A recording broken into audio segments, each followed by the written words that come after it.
Alright YouTube, welcome back to Less Magic, More Gathering. You are watching Random Card Deck Tech Volume 13. We went with Abzan Saprolings on this one. We didn't do a random card selected by the app last week because the new cards from Dominaria hadn't been added to the app. So we didn't want to Random Card Deck Tech an old card. So we waited until we had some cards, randomly selected one of the legendary creatures that we had gotten from our boxes that we've opened, and we got Slimefoot the Stowaway. So with Slimefoot, we are going Abzan Saprolings. We went and added some white in there. You'll see why in just a few seconds. So let's get into this deck.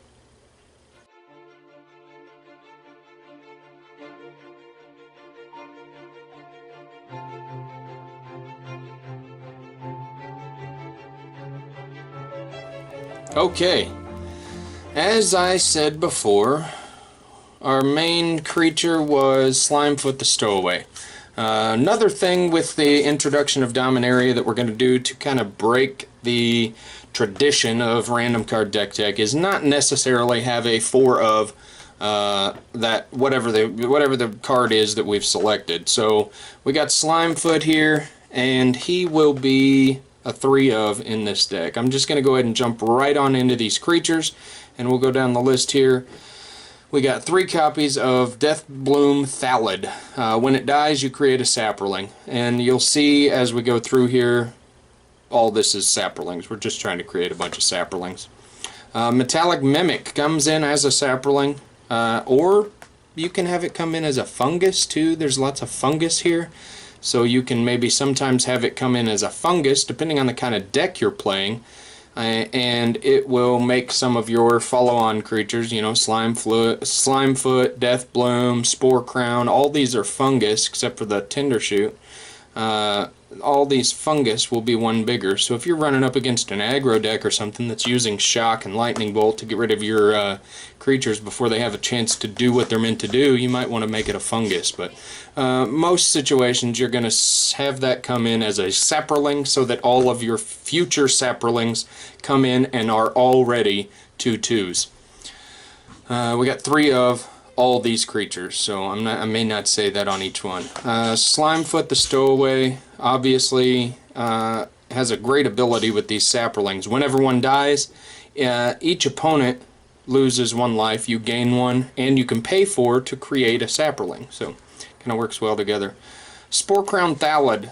Each other creature you control that's a fungus or Saproling gets a +1/+1, so if you've got your Metallic Mimic out there and you drop a Spore Crown, then all of your Saprolings are starting out as 3/3s, and that can be a real challenge for some decks. Tindershoot Dryad is another really good anthem effect for these Saprolings. At the beginning of each of your upkeep, you're going to create a 1/1 green Saproling creature token, and then all of your Saprolings get +2/+2 if you have the City's Blessing. And with this Saproling creation, it's very easy to get the City's Blessing. So that will almost always come into effect, and you get that +2/+2 with some of these other anthem effects, and you end up with a lot of really big Saprolings that can just absolutely tear through your opponent. I'm going to skip Torgar for a minute. Yavimaya Shepherd.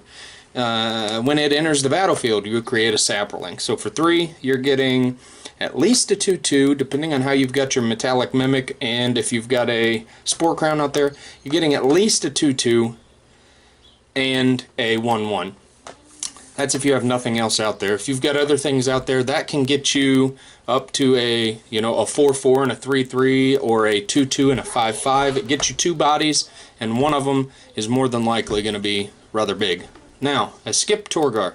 This is kind of, I don't know if anybody else is running this in their Saproling deck, but Torgar Famine Incarnate is an 8-drop. If you pay his full cost, which 95% of the time with this deck, you won't. As an additional cost to cast him, you can sacrifice any number of creatures and pay 2 less for each of those creatures you sacrifice. So just for sake of example, you want to cast Torgar, you sacrifice 3 Saprolings to make it a 2-drop 7/6. And then you also, if Slimefoot's out there, you gain some life, you drain some from your opponent, so you get a lot of benefit there. And then also, when he enters the battlefield, target player's life total becomes half their starting life total rounded down. So if you're playing a normal one-on-one game, if you are low on life, you can use Torgar to increase your life total. If it's earlier in the game and you get him out there and you want to drop your opponent's life total, you can do that too. So this can be used in one of two ways. You can either take from your opponent, or you can gain yourself some life back if you need to. So I added Torgar in there, and he's proven in testing to be a useful addition. Enchantments. Normal green one here. Fungal plots.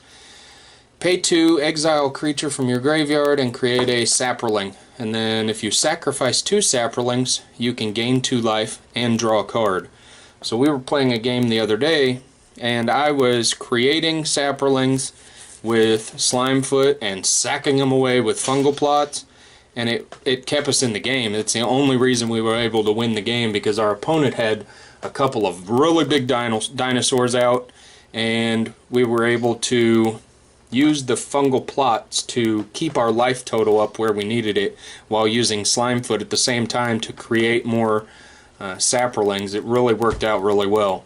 So fungal plots is an all-star in this deck. And then we get into my addition of white. I know everybody's doing black-green Saprolings. I added in the white, so we're making it Abzan, because Anointed Procession is one of my favorite cards when you're making tokens. And this thing makes a lot of tokens, and Anointed Procession can really, really help you be able to use your fungal plots and take advantage of Slimefoot's abilities. So Anointed Procession is going to crank out a lot more tokens for you.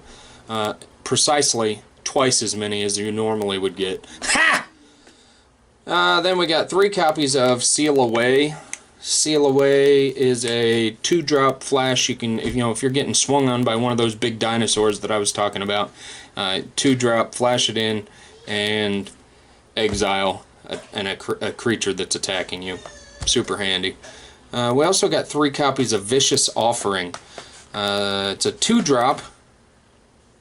Target creature gets -2/-2 into end of turn. But as a kicker, you can sacrifice a creature. If you do, that creature gets -5/-5 instead. So obviously, with all this production of Saprolings, it's very easy to take one of those and sacrifice it to Vicious Offering. If you've got something like Hazaret or Kefnet, one of the god cards that you can't destroy, obviously, because they're indestructible, or any other indestructible creature, you can use that -5/-5, and that will take out almost anything. So to me, this was better than Fatal Push or any number of other removal spells, because it only costs 2, and we've always got extras that we can sacrifice away to make it bigger if we need to. If we just need to give something a -2/-2 early in the game, obviously we've got the ability to do that, but the chance to go -5/-5 was huge, especially with the number of Saprolings we're creating. It made it a no-brainer.